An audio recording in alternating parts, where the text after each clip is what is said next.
안녕하십니까. 저는 한국한의학연구원에서 민간요법 발굴보존 및 DB 구축을 통한 지식자원화 사업을 맡고 있는 이상훈입니다.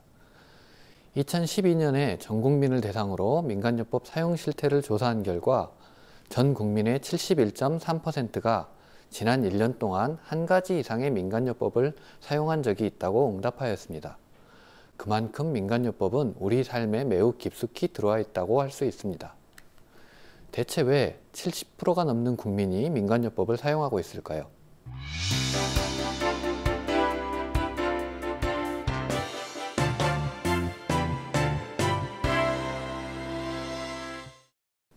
(2010년) 저명한 의학저널인 뉴 잉글랜드 저널 오브 메디슨의 발표에 따르면 미래 사회에는 건강관리가 점차 가정 내에서 실시될 것으로 예측을 했습니다. 그래서 그 근거로 다음 5가지 추동 요인을 제시하였는데요. 첫째, 인구의 고령화. 둘째, 만성질환의 만연. 셋째, 기술적 발전. 넷째, 의료 소비자 주권 개념의 확산. 그리고 5번째, 가파르게 상승하는 건강관리 비용입니다. 그런데 흥미롭게도 이 저널에서 제시한 미래사회의 의료 트렌드는 민간요법의 장점과 절묘하게 맞닿아 있습니다. 첫째, 민간요법은 대체로 주변에서 쉽게 구할 수 있는 것들을 도구로 사용합니다. 그만큼 가격이 저렴하고 사용하기 쉽다는 뜻이 되겠죠.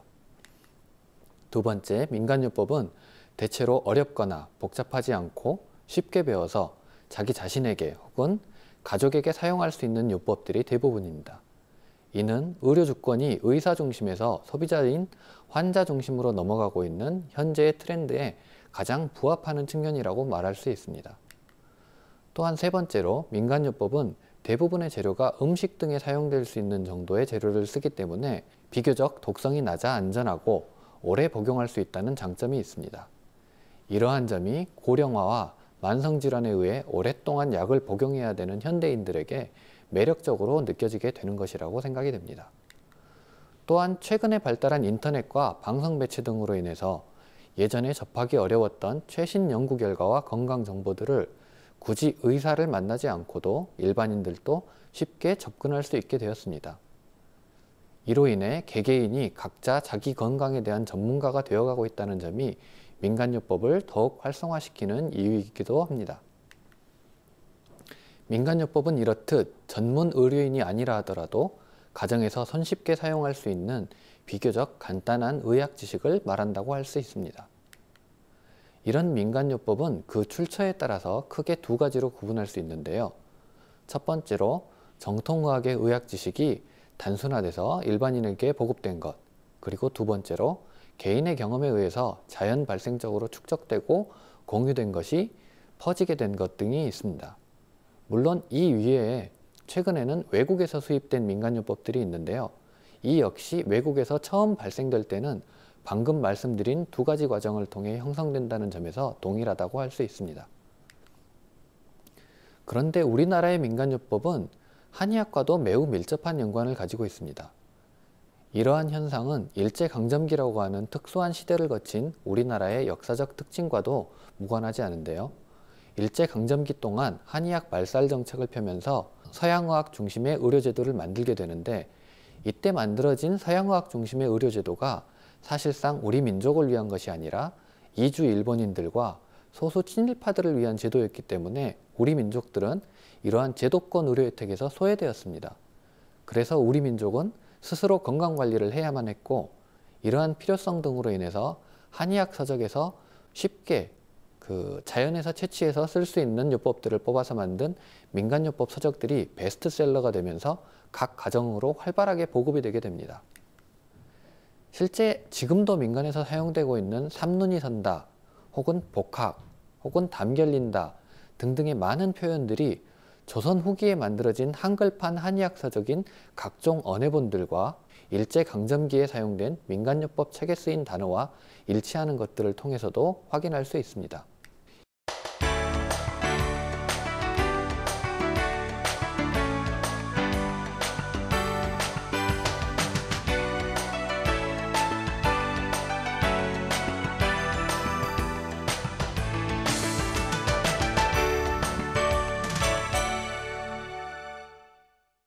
현재도 많은 사람들이 동의보감 등의 한의학 서적을 개인적으로 읽고 그 중에 몇 가지 요법을 민간요법으로 사용하거나 혹은 그러한 의학 지식을 습득한 몇몇 민간요법 전문가에게 다시 배워서 사용하고 있기도 합니다.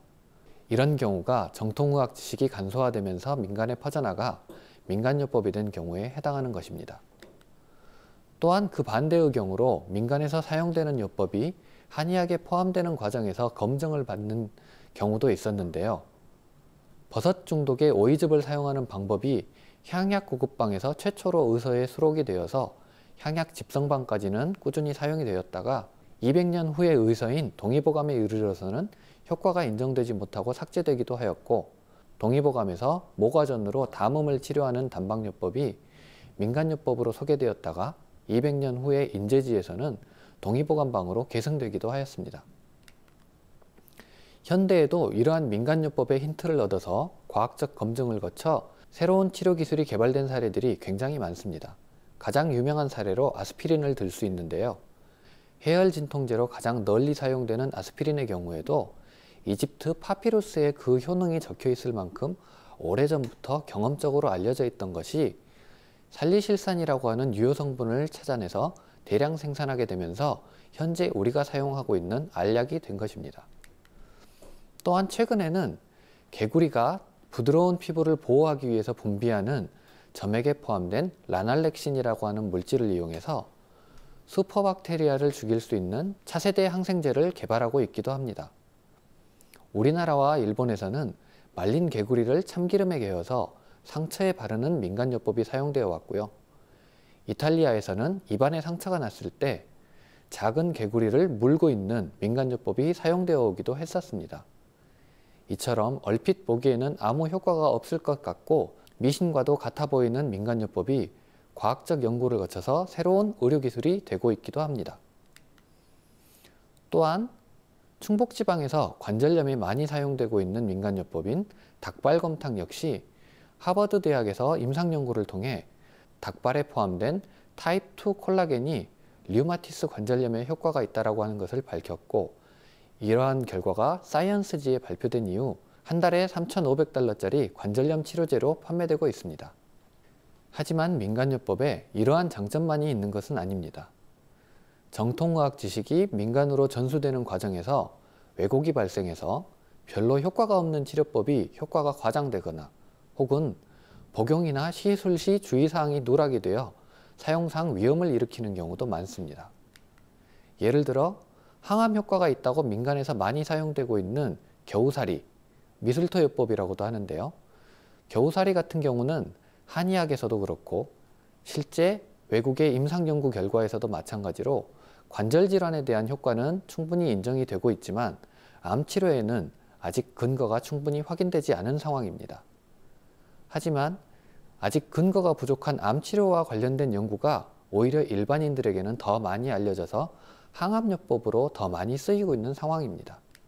또한 1년에도 수차례 초나 하소로 잘못 알려져 있는 이어보피소 등의 독성이 있는 약초를 잘못 먹고 중독에 이르거나 사망하는 사례들이 꾸준히 보고되고 있고요.